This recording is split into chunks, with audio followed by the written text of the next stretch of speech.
ప్రతి ఒక్కరికి నమస్తే అండి. నా పేరు అనిల్ కేతా. జనగలం ప్రేక్షకులకు స్వాగతం. విశాఖలో నిన్న జనసేన అధినేత పవన్ కళ్యాణ్ పర్యటించి విశాఖకు సంబంధించి విశాఖ ప్రజల ఓటు నిర్ణయానికి సంబంధించి కొన్ని ప్రత్యేకమైన అంశాలను ఆయన మాట్లాడడం జరిగింది. ముఖ్యంగా పవన్ కళ్యాణ్ మాటల్లో ఉన్నటువంటి అంతరార్థం ఏంటి, ఆయన ఆ విధంగా ఎందుకు మాట్లాడాల్సి వచ్చింది, ఆయన మాట్లాడిన మాటల్ని విశాఖ ప్రజలు అర్థం చేసుకోకపోతే జరిగే నష్టం ఏమిటి వంటి విషయాలను ఇవాళ మీ ముందు జనగలం ఉంచే ప్రయత్నం చేస్తుంది. ప్రధానంగా విశాఖ పార్లమెంట్ పరిధిలో ఉన్న 7 అసెంబ్లీ స్థానాల్లో 2 అసెంబ్లీ స్థానాల్లో టఫ్ ఫైట్ ఉండొచ్చు అనేటువంటి అభిప్రాయాలు వ్యక్తమవుతున్నాయి. మరీ ముఖ్యంగా 2019లో వైఎస్ జగన్కు సంబంధించి ఫ్యాన్ వేవ్ అనేది పీక్ స్థాయిలో ఉన్నటువంటి సమయంలో కూడా విశాఖలో 4 అసెంబ్లీ స్థానాలు Vizag east, west, north, south అనేవి తెలుగుదేశం పార్టీ కైవసం చేసుకుంది. కానీ 2024లో ఎంత పెద్ద ఎత్తున ప్రభుత్వ వ్యతిరేకత కనిపిస్తున్నటువంటి తరుణంలో కూడా ఇక్కడ విశాఖ సెంట్రల్లో ఉన్నటువంటి 4 అసెంబ్లీ స్థానాల్లో 2 చోట్ల టఫ్ ఫైట్ ఉంటుందనే అభిప్రాయం వ్యక్తం అవుతూ ఉండడం, ఖచ్చితంగా విశాఖ ప్రజలు ప్రస్తుతం ఓటు వేయబోయే ముందు తమ నిర్ణయాన్ని పునరాలోచించుకోవాల్సిన ఆవశ్యకతను మీ ముందు ఉంచే ప్రయత్నాన్ని ఇవాళ జనగలం చేస్తుంది. ఇవాళ అసలు పవన్ కళ్యాణ్ మాట్లాడినటువంటి సారాంశం సుమారు గంట పాటు ఆయన ప్రసంగించిన తరువాత అందులో ఒక 2 నిమిషాల విషయాన్ని నేను మీ ముందుంచే ప్రయత్నం చేస్తున్నాను. ఆ 2 నిమిషాల ప్రసంగంలో ఉన్నటువంటి ఆలోచనలను మనం కాస్త అర్థం చేసుకునేటువంటి ప్రయత్నం చేద్దాం. వైజాగ్ లో ఉన్న వైసీపీ ఒక్కొక్క కొండగాడికి చెప్తున్నా, మీరు ఆడబిడ్డల జోలికెళ్ళినా, ఆస్తి పాస్తుల జోలికెళ్ళినా, సగటు మనిషి జోలికెళ్ళినా మోకాళ్ళు ఎరగొట్టి జగతమ్మ సెంటర్లో కూర్చోబెడతామ్మ కొరక వైసీపీ కొండలకి. ఇప్పుడు చూశారు కదా పవన్ కళ్యాణ్ ఇప్పుడు మాట్లాడినటువంటి సారాంశాన్ని. విశాఖ నగరం అంటే ఒక ప్రత్యేకంగా మనం మాట్లాడుకోవాల్సింది, చాలా ప్రశాంతమైనటువంటి వాతావరణం విశాఖ నగరంలో ఉంటుంది. అటువంటి విశాఖపట్నం సిటీలో గడిచిన 5 ఏళ్ల కాలంలో జరిగినటువంటి క్రైమ్ విధ్వంసానికి సంబంధించి ప్రజెంట్ పవన్ కళ్యాణ్ ఈ కామెంట్స్ చేయడం జరిగింది. ఒక ఎంఆర్ఓ అంటే ఒక మండల తహసీల్దార్ని అత్యంత దారుణంగా, పాశవికంగా నగరం నడిబొడ్డున హత్య చేయగలిగారంటే శాంతి భద్రతలు విశాఖలో ఏ స్థాయిలో లోపించాయనే విషయాన్ని ప్రతి ఒక్కరూ అర్థం చేసుకోవాలి. అంతేకాదు విశాఖలో 2019లో వైసీపీ నుంచి ఒక ఎంపీని గెలిపించారు, ఎంవివి సత్యనారాయణ ఆయన పేరు. ఆయన కుటుంబ సభ్యుల్ని, ఆయన కుటుంబంలో ఉన్నటువంటి కొడుకుని, ఆయన భార్యని, ఆయన స్నేహితుడిని ఒక ఇంటిలో నిర్బంధించి అత్యంత దారుణంగా చెప్పలేని స్థితిలో వారిని హెరాస్ చేశారంటే విశాఖలో శాంతి భద్రతలు ఏ స్థాయిలో దెబ్బతిన్నాయి అనే విషయాన్ని ఖచ్చితంగా ప్రతి ఒక్కరూ అర్థం చేసుకోవాలి.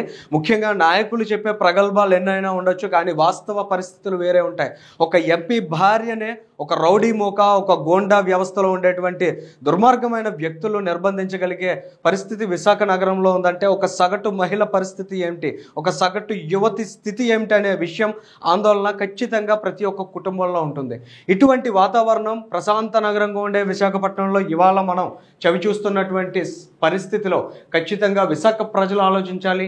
ఈ విశాఖ నగరంలో తిరిగి శాంతిని స్థాపించాలంటే, ఈ విశాఖ నగరంలో తిరిగి ప్రతి ఒక్కరూ ధైర్యంగా, నమ్మకంగా ఉండాలి అంటే ఏ రకమైనటువంటి నిర్ణయం ప్రజలు తీసుకోవాలి, ఎవరికి ఓట్ వేయాలనే విషయాన్ని ప్రస్తావించే దిశగా పవన్ ఈ కామెంట్స్ చేశారు అనే విషయాన్ని మనం గమనించవచ్చు. మీరు ఋషికొండ క్యారెక్టర్ క్రియేటెడ్ అగైన్, అది తిరిగి సృష్టించగలం. ఋషికొండ అనేది అది ఒక మౌంట్ ఎవరెస్ట్ ని తిరిగి బద్దలు కొడితే మౌంట్ ఎవరెస్ట్ అవుతుందా? డాల్ఫిన్ నోస్ ని ధ్వంసం చేస్తే మళ్ళీ డాల్ఫిన్ నోస్ క్రియేట్ చేయగలమా? ఋషికొండని విధ్వంసం చేస్తే మళ్ళీ ఋషికొండ నిర్మించగలమా? మీ నేలని పరిరక్షించుకోవడం బాధ్యత నాకెంతుందో వైజాగ్ లో ఉన్న ప్రతి ఒక్కరికి కూడా అంతే బాధ్యత ఉంది. అపార్ట్మెంట్ లో కూర్చొని పవన్ కళ్యాణ్ తిరుగుతాడులే, లేదంటే భరత్ గారు తిరుగుతారులే, చంద్రబాబు గారు తిరుగుతారులే, అన్ని వాళ్లే వచ్చేస్తే కూర్చుంటే, ఇక్కడ పవన్ కళ్యాణ్ చెప్పినటువంటి మరో సెన్సిబిలిటీ ప్రత్యేకంగా విశాఖ ప్రజలు అర్థం చేసుకోవాల్సిన విషయంగా మేము మీ ముందు ఉంచుతున్నాం. విశాఖ నగరంలో వైసీపీ ప్రభుత్వం వచ్చిన తర్వాత కోవిడ్ సందిగ్ధతను దాటి ప్రజలందరూ కూడా ఒక ప్రశాంతమైన వాతావరణంలో పనిచేసుకుందాం అనే పరిస్థితిలో రాజకీయ విధ్వంసాలకు వైసీపీ తెరదీసింది. అందులో భాగంగా ఓవైపు హరిత నగరంగా ఉండే విశాఖలో పర్యావరణాన్ని చాలా తీవ్రంగా దెబ్బతీసేటువంటి చర్యలకు పూనుకుంది. అందులో తొలి విధ్వంసంగా మనం చూడాల్సింది ఋషికొండకు సంబంధించినటువంటి అంశం. ఋషికొండని అత్యంత దారుణంగా తవ్విపోశారు. పచ్చని కొండను అత్యంత ఆలోచన రహితంగా విధ్వంసం చేశారు. దానికి సంబంధించి వాళ్ళ పవన్ కళ్యాణ్ అడిగిన ఈ ప్రశ్న, ఋషికొండను తిరిగి మనం క్రియేట్ చేయగలమా అనే విషయం ప్రతి ఒక్కరూ కూడా ఆలోచించాలి. ఋషికొండ విధ్వంసం జరుగుతున్న రోజుల్లో విశాఖలో ఒక భయానకమైన వాతావరణం ఉన్నటువంటి రోజులు అవి. అదే సమయంలో జనగలం ఒక ఇండిపెండెంట్ జర్నలిస్ట్ ఛానల్గా ఆవిర్భవించి ఋషికొండ మీద ఫస్ట్ టైం ఒక న్యూస్ స్టోరీని ప్రజెంట్ చేసింది.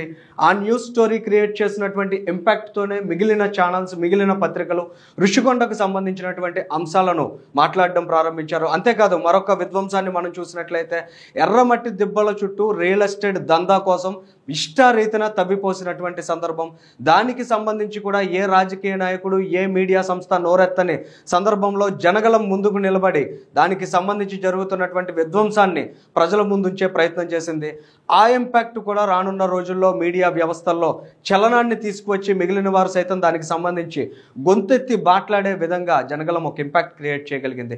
ఇటువంటి విధ్వంసానికి వైసీపీ ప్రభుత్వం పూనుకున్నటువంటి సందర్భాన్ని ఇవాళ పవన్ కళ్యాణ్ గుర్తు చేశారు. మన చుట్టూ ఉన్నటువంటి ఎన్విరాన్మెంటల్ సెన్సిబిలిటీని మనం గుర్తించకపోతే విశాఖ నగరంలో బతకడం కూడా అనవసరం అని చెప్పాలి. ఎందుకంటే విశాఖ నగరాన్ని ఆయువు పట్టుగా కాపాడుతున్నది ఇక్కడ ఉన్నటువంటి పర్యావరణ సంపద. అటువంటి పర్యావరణ సంపదను మనం కాపాడుకోలేకపోతే హుద్హుద్ వంటి తీవ్రమైన పెను తుఫానులు విరుచుకుపడే సందర్భంలో మనకి కాపలాగా ఉండాల్సినటువంటి కొండల్ని మట్టి చేస్తే జరిగే నష్టం ఎవరికి? ప్రస్తుతం ఉన్నటువంటి వైసీపీ ప్రభుత్వానికా, లేదంటే రేపు వచ్చే కూటమి ప్రభుత్వానికా? కాదు, జరిగే నష్టం ప్రజలకు, ఇక్కడ నివసించే ప్రజానీకానికి అనే విషయాన్ని పవన్ కళ్యాణ్ గుర్తు చేస్తున్నారు. అటువంటి విధ్వంసాలకు పూనుకునేటువంటి నాయకుల విషయంలో కూడా ప్రజల ఆలోచన ఎలా ఉండాలనేది ఆయన చెప్పినటువంటి అంశం. జెరాక్స్ కాపీ ఇస్తారు తప్ప ఒరిజినల్స్ కూడా ఇల్లు ఆక్యుపై చేసుకుంటాడు. నచ్చింది ఇల్లు మొత్తం ఎంత నచ్చింది, అది నచ్చింది, అది నచ్చింది. అక్కడంతా కూర్చొని అపార్ట్మెంట్ కట్టుకుంటారు. ఆయన ఎంబీఎస్ చేసినట్టు నచ్చుద్ది, వైసీపీ నాయకులు నచ్చుద్ది. నచ్చి ఇదంతా నేను అపార్ట్మెంట్ చేసుకుంటాను, డబ్బులు చేసుకుంటాను. అప్పుడు వాడు మనుషులు వచ్చి బెదిరిస్తారు, ఆక్యుపై చేసుకుంటారు. మీరు కోర్టుకి వెళ్తారు కదా, పోలీస్ స్టేషన్కి వెళ్ళాలి. పోలీస్ స్టేషన్కి వెళ్తే ఏం జరుగుతుంది? ఒకసారి వైసీపీ గవర్నమెంట్ ఇస్తే పోలీసులు భయపడతారు. వాళ్ళు మనుషులే కదా, వాళ్ళ జీతాలకు పని చేయలేదు, వాళ్ళు భయపడతారు. మేము ఏం చేయలేదు సార్, నా చేతులు కట్టేశారు సార్, నా అలాంటి వెళ్తే మేము కూడా ఏం చేయలేదు సార్. అప్పుడు ఏం జరుగుద్ది? వాళ్ళు కూర్చోబెట్టి మనం కోర్టుకి వెళ్ళాలి. కోర్టులకు వెళ్ళలేము, లోకల్ ఏ కోర్టుకి వెళ్ళలేము. ఇప్పుడు మీరు వెళ్ళి వైజాగ్ కోర్టుకి వెళ్ళారు, ఆంధ్రప్రదేశ్ మన అమరావతి హైకోర్టుకి వెళ్ళాలి. ఇది విశాఖ నగరంలో గడిచిన 4 సంవత్సరాల్లో మరొక ప్రధానమైన అంశం. ఇక్కడ ఎవరైతే సొంత ఆస్తులు కలిగి ఉంటారో వారంతా బిక్కుమంటూ బతుకుతున్నారో, ఏ రోజు ఎవడొచ్చి ఎవడాస్తిని దుబ్బేస్తాడో తెలియనటువంటి పరిస్థితి. ముఖ్యంగా రాయలసీమ ప్రాంతం నుంచి ఇక్కడికి దిగుమతి అవుతున్నటువంటి కొద్దిమంది రౌడీ మూకలు ప్రధానంగా ఇక్కడ ఉన్నటువంటి సంపన్నులని భయభ్రాంతులకు గురిచేసి వారి ఆస్తులను కాజేసే ప్రయత్నాలు అనేకం మనం చూసాం. కొన్ని చోట్ల వారు సక్సెస్ అయ్యారు. కొద్దిమంది మాత్రం ధైర్యవంతులు న్యాయ పోరాటానికి వెళ్ళి తమకు జరుగుతున్నటువంటి అన్యాయంపై ప్రశ్నించడం జరిగింది. అయితే ప్రధానంగా ఇప్పుడు పవన్ కళ్యాణ్ మాట్లాడినటువంటి ఈ మాటల్లోని సారాంశం, విశాఖ నగరంలో ప్రధానంగా వైజాగ్ అనేది ఆంధ్రప్రదేశ్ రాష్ట్రం మొత్తానికి కూడా ఒక ఆశాదీపం లాంటిది. ప్రతి ఒక్కరి దృష్టి విశాఖపట్నంపై ఉంది. విశాఖలో ఒక సొంత ఆస్తి కలిగి ఉండాలనేటువంటి అభిప్రాయం ప్రతి ఒక్కరికి ఉంటుంది. అటువంటి విశాఖను మొత్తం కూడా పీల్చి పిప్పి చేసి తమ గుప్పిట్లో పెట్టుకునే దిశగా ప్రస్తుత పాలకులకు సంబంధించిన అనుచరులు వ్యవహరిస్తున్నారు. కొద్దిమంది సామంతరాజులను ఇక్కడ తయారు చేశారు. గతంలో విజయసాయి రెడ్డిని చూసాం. విశాఖపట్నంతో పాటు ఉత్తరాంధ్ర ప్రాంతం మొత్తానికి కూడా ఒక షాడో సీఎంగా వ్యవహరించారు. ప్రస్తుతం ఆయన స్థానంలో సుబ్బారెడ్డిని తీసుకువచ్చారు. నాయకులు మారారు కానీ విధానాలు మాత్రం మారలేదు. విశాఖలో ఉన్నటువంటి సంపన్నులు ఎవరైతే ఉంటారో, సంపన్నులనే కాదు దిగువ మధ్యతరగతి ప్రజల్లో కూడా చిన్నపాటి ఆస్తులు ఎవరైతే కలిగి ఉంటారో వారందరూ కూడా భయభ్రాంతులకు గురై బతకాల్సినటువంటి సిచ్యుయేషన్ ఉంది. ఇంతేకాదు ఇప్పుడు రానున్న రోజుల్లో ఒక ల్యాండ్ టైటిలింగ్ యాక్ట్ అనేది ఒకటి తీసుకువస్తున్నారు. ల్యాండ్ టైటిలింగ్ యాక్ట్ అనేది ఒకసారి వచ్చిన తరువాత మన ఆస్తి మన చేతుల్లో ఉండదు. మనం జీవితం అంతా శ్రమతో సంపాదించి సాకారం చేసుకున్నటువంటి సొంత ఆస్తి కళ అనేది ఎవరో ఒకరు కాజేసే పరిస్థితులు నెలకొంటాయి. ల్యాండ్ టైటిలింగ్ యాక్ట్ అనేటువంటి అంశాన్ని కూడా ప్రజలు గుర్తించాల్సిన విషయాన్ని పవన్ కళ్యాణ్ ఇక్కడ ప్రస్తావించారు. మన ఆస్తి మన సంపద మనది కాకుండా ప్రస్తుతం అమలులో ఉన్నటువంటి ప్రభుత్వం చేతుల్లో, ప్రభుత్వం గుప్పిట్లో ఉన్నట్లయితే ఇక ప్రజాస్వామ్యానికి విలువ ఎక్కడుంటుంది? ప్రజలకు జరిగే అన్యాయంపై గళమెత్తి మాట్లాడే ధైర్యం ఎక్కడుంటుందనే విషయాన్ని పవన్ కళ్యాణ్ ఇక్కడ గుర్తించమని ప్రతి ఒక్కరిని కూడా విజ్ఞప్తి చేశారు. ప్రస్తుతం ఎవరైతే కూటమి అభ్యర్థులుగా సంవత్సరాల పాలన మనకి అవసరం. 10 సంవత్సరాలు మనం పాలిస్తే ఈ దారి తప్పిన రాష్ట్రాన్ని మళ్ళీ దారి లోపలికి తీసుకొస్తాం. కూటమి ఎంపీ అభ్యర్థిగా ఉన్న శ్రీభరత్ చెప్తున్నారు, కనీసం ప్రస్తుతం ఈ 5 ఏళ్లలో జరిగినటువంటి నష్టాన్ని పునరావృతం కాకుండా చేయాలంటే ఖచ్చితంగా కూటమి అభ్యర్థుల్ని గెలిపించాలని, ఆ నష్టాన్ని మరింత తగ్గించే దిశగా మనం చర్యలు తీసుకోవాలంటే ప్రస్తుత కూటమి ప్రభుత్వాన్ని వచ్చే 10 ఏళ్ల పాటు కొనసాగించాల్సిన ఆవశ్యకతను భరత్ గుర్తు చేస్తున్నారు.